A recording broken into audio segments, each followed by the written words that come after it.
ಸಮುದಾಯಕ್ಕೆ ಅವರೊಂದು ಬಹಳ ದೊಡ್ಡ ಶಕ್ತಿ. ಹ್ಮ್ ನಾವು ಯಾವತ್ತೂ ಆ ಕಣ್ಮಣಿಯನ್ನ ಮರೀಲಿಕ್ಕಿಲ್ಲ. ಎಸ್. ಆ, ಅವರ ಹೋರಾಟ ಅಂದ್ರೆ ಹ್ಮ್ ಬಹಳ ತಳಮಟ್ಟದಿಂದ ಬರುವಂತ ನಮ್ಮ ಸಮುದಾಯಕ್ಕೆ ಒಂದು ನ್ಯಾಯ ಒದಗಿಸಿಕೊಡುವಂತ ಒಂದು ಹೋರಾಟವನ್ನ ಮಾಡಿದ್ದಾರೆ. ಹ್ಮ್ ಬಹುಶಃ ಹೇಳಲಿಕ್ಕೆ ಹೋದ್ರೆ ಎಷ್ಟೋ ಹೇಳ್ಬೋದು. ಹ್ಮ್ ಆದ್ರೆ ಸಮುದಾಯಕ್ಕೆ ಮುಖ್ಯವಾಗಿ ಬಹಳ ದೊಡ್ಡ ಹೋರಾಟ ಅಂದ್ರೆ ಭೂಮಿ ಹೋರಾಟ.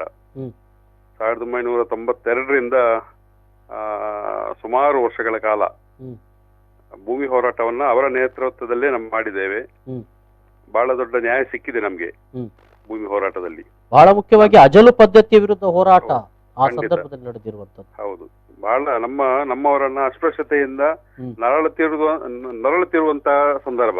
ಆ ಸಂದರ್ಭದಲ್ಲಿ ಕೂಡ ಅವರು ಒಂದು ನೇತೃತ್ವ ವಹಿಸಿ ಹ್ಮ್. ಸರ್ಕಾರದ ಒಂದು ಕಣ್ಣು ತೆರೆಸಿ ಹ್ಮ್. ಅಜಲ ಪದ್ಧತಿಯನ್ನ ನಿರ್ಮೂಲನೆ ಮಾಡಲಿಕ್ಕೆ ಅವರು ಪಣ ತೊಟ್ಟಿದ್ರು. ಅವರು ಶಿಕ್ಷಣವನ್ನ ಪಡೆದಿರುವುದೇ ಬಹಳ ದೊಡ್ಡದಾದಂತ ಅದೊಂದು ಗ್ರೇಟ್ ಅಂತಾನೆ ಹೇಳಬೇಕಾಗಿದೆ.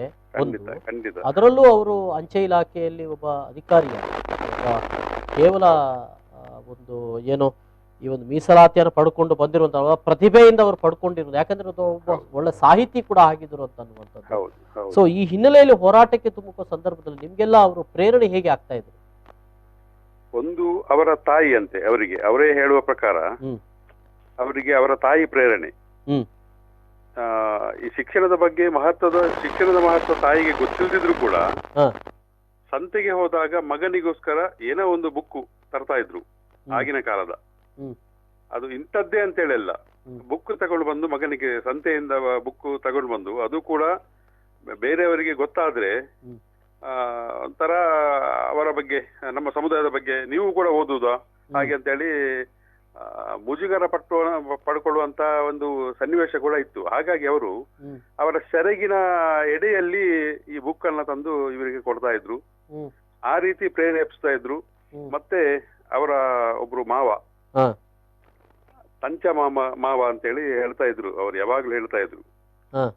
ಅವರಿಗೂ ಕೂಡ ವಿದ್ಯಾಭ್ಯಾಸ ಇರ್ಲಿಲ್ಲ, ಆದ್ರೆ ಅವರು ಒಂದು ನಮ್ಮ ಭಾಷೆಯಲ್ಲಿ ಹೇಳ್ತಾ ಇದ್ರು, ಇಜ್ಜಿ 4 ವಕೀಲರ ಆಗಡ್ಡ ನರ್ತನು.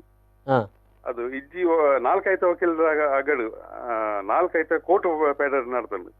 ಅಂದ್ರೆ ಕೋರ್ಟ್ ಹಾಕುವಂತ ವಕೀಲರಾಗಬೇಕು, ನ್ಯಾಯ ಕೊಡುವಂತ ವಕೀಲರಾಗಬೇಕು ಅಂತೇಳಿ ಒಂದು ಆಸೆ ಇತ್ತು ಅವರ ಮಾವನಲ್ಲಿ. ಇವರಿಗೂ ಕೂಡ ಆ ಸಂದರ್ಭದಲ್ಲಿ ಅದು 4 ಕೋರ್ಟ್ ಹೇಳಿದ್ರೆ ಅದು ಇವರಿಗೆ ಗೊತ್ತಾಗ್ತಿರ್ಲಿಲ್ಲ. ಆದ್ರೆ ಯಾವಾಗ್ಲೂ ಹೇಳ್ತಾ ಇದ್ರು. ಆ ರೀತಿಯ ಒಂದು ಪ್ರೋತ್ಸಾಹ ಅವರ ಮಾವನಿಂದ ಕೂಡ ಬಂದಿತ್ತು. ಹಾಗಾಗಿ ಅಸ್ಪೃಶ್ಯತೆಯಲ್ಲಿ ನಲಗಿ ಹೋಗಿರುವಂತ ಸಂದರ್ಭದಲ್ಲಿ ಕೂಡ ಅವರು ಶಿಕ್ಷಣವನ್ನ ಪಡ್ಕೊಂಡ್ರು. ಬೇರೆ ಮಕ್ಕಳೊಟ್ಟಿಗೆ ಮುಟ್ಲಿಕ್ಕಿಲ್ಲ, ಬೆರೀಲಿಕ್ಕಿಲ್ಲ. ಎಲ್ಲಿವರೆಗೆ ಅಂದ್ರೆ ಅವರ ಮನೆಯಿಂದ ಶಾಲೆಗೆ ಹೋಗುವ ದಾರಿ ಕೂಡ ಬೇರೆ, ಗುಡ್ಡ ಬೆಟ್ಟದ ದಾರಿಯಲ್ಲಿ ಒಬ್ಬರೇ ಹೋಗ್ತಾ ಇದ್ದುದು. ಹೌದು, ಬೇರೆಯವರು ಹೋಗುವ ದಾರಿಯಲ್ಲಿ ಕೂಡ ಇವರಿಗೆ ಹೋಗ್ಲಿಕ್ಕಿಲ್ಲ. ಅಂತ ಪರಿಸ್ಥಿತಿಯಲ್ಲಿ ಕೂಡ ಅವರು ಮೆರಿಟ್ ನಲ್ಲಿ ಅವರ ಇಡೀ ಗ್ರಾಮದಲ್ಲಿ, ಆಗಿನ ಕಾಲದಲ್ಲಿ ಅವರ ಗ್ರಾಮದಲ್ಲಿ ಫಸ್ಟ್ SSLC ಮೆರಿಟ್ ಮೇಲೆ ಪಾಸ್ ಆದವರು ಇವರು ಗೋಕುಲದಾಸರು ಒಬ್ರೆ ಆ ಕಾಲದಲ್ಲಿ. ಮತ್ತೊಂದು ಬಹಳ ವಿಶೇಷ ಅಂದ್ರೆ ನಮ್ಮ ಅವರಿಗೆ ಹಸಿವಿನ ಬಗ್ಗೆ ಗೊತ್ತಿದೆ. ಬಹಳಷ್ಟು ಕಷ್ಟದಲ್ಲಿ ಬೆಳೆದವರು, ಹಸಿವಿನ ಬಗ್ಗೆ ಗೊತ್ತಿದೆ. ಆದ್ರೆ ಒಂದ್ಸಲ ಅವರು ನಮ್ಮ ಸುಳ್ಯ, ಪುತ್ತೂರು ಈ ಭಾಗಕ್ಕೆ ಹೋದಾಗ ಇದೇ ಮಳೆಗಾಲದ ಸಂದರ್ಭದಲ್ಲಿ ಒಂದು ಮನೆಯಲ್ಲಿ ಬಿಸಿನೀರು ಕುಡಿದು ಒಂದು ಫ್ಯಾಮಿಲಿ ಬದುಕ್ತಾ ಇತ್ತು. 2-3 ದಿವಸದಿಂದ ಅವರಿಗೆ ಅನ್ನ ಇಲ್ಲ, ಊಟ ಇಲ್ಲ, ಬಿಸಿನೀರೇ ಕುಡಿದು ಬದುಕ್ತಾ ಇದ್ರು. ಅದು ಬಹಳ, ಆ ಒಂದು ಸಂದರ್ಭವನ್ನ ನೆನೆಸ್ಕೊಂಡು ಬಹಳ ಹತ್ತಿದ್ದಾರೆ ಅವರು. ಆ ನಂತರದ ದಿನಗಳಲ್ಲಿ ಪೌಷ್ಟಿಕ ಆಹಾರದ ಹೋರಾಟವನ್ನ ಮಾಡ್ಲಿಕ್ಕೆ ಶುರು ಮಾಡಿದ್ರು. 5 ವರ್ಷ ಅವರ ನೇತೃತ್ವದಲ್ಲಿ ಪೌಷ್ಟಿಕ ಆಹಾರ ಕೊಡಬೇಕು ಸರ್ಕಾರ ಅಂತೇಳಿ. ಆವಾಗ ನಮ್ಮ JDS ಮತ್ತೆ ಕಾಂಗ್ರೆಸ್ ಸಮ್ಮಿಶ್ರ ಸರ್ಕಾರ ಆ ಸಂದರ್ಭದಲ್ಲಿ ಬೇಡಿಕೆಯನ್ನ ಮಂಡಿಸಿ ನಿರಂತರ 5 ವರ್ಷಗಳ ಕಾಲ ಬೇಡಿಕೆಯನ್ನಿಟ್ಟು ಕೇಂದ್ರ ಸರ್ಕಾರದಿಂದ ಪೌಷ್ಟಿಕ ಆಹಾರವನ್ನು ಕೊಡುವಂತ ಒಂದು ಹೋರಾಟವನ್ನು ಕೂಡ ಅವರ ನೇತೃತ್ವದಲ್ಲಿ ಮಾಡಿದ್ದು.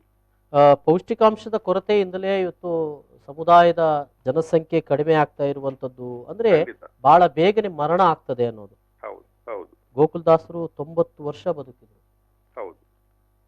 ಬಹುಶಃ ಸಮುದಾಯದಲ್ಲಿ ಇಷ್ಟು ವರ್ಷ ಬದುಕಿದವರು ಇದ್ದಾರಾ ಅಥವಾ ಈಗ ಬಹಳ ಕಡಿಮೆ ಸರ್. ಇತ್ತೀಚೆಗೆ ಬಹಳ ಕಡಿಮೆ. ನಾವೆಲ್ಲ ಚಿಕ್ಕನ್ನಲ್ಲಿರುವಾಗ ತುಂಬಾ ಜನ ಇದ್ರು, ತುಂಬಾ ಜನ 100 ವರ್ಷಕ್ಕಿಂತ ಹೆಚ್ಚು ಬದುಕಿದವರು ತುಂಬಾ ಜನರನ್ನು ನಾವು ಕಂಡಿದ್ದೇವೆ.